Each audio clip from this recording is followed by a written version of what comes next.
Það var ekkert tap í fyrsta úrslitaleik Fjölnis í dag. Hvað fyrir úrslitið sjáum við? Þið byrjið vel. Já, við náðum bara einhvern veginn ekki að halda því eftir.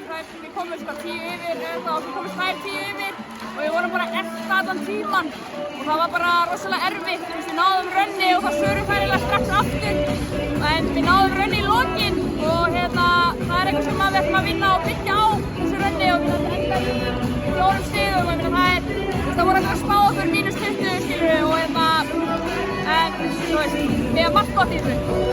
Skref fram á við, þú sjáur það kannski ekki ákveð núna, ég meina það er hægt að horfa á þannig að skref fram á við fyrir Fjölnir, það verið í úrslitakeppni fyrra, margt er í bikarúrslit núna, það hlýtur að þetta er bara upp á við fyrir Gráin, eða ekki? Jú, algjörlega og þetta er náttúrulega bara nýtt lið sem við erum með okkur núna og bara eiginlega nánast glænýtt og Haukarnir eru bara náttúrulega með þvílíka reynslu og þær eru bara að bæta við sig sem í svakalega góða kjarna eða bara yngri sem leikmenn líka og þú veist, þær voru bara með reynslu í dag og það eiginlega hjálpaði þeim helling en margt gott sem við getum tekið úr þessu.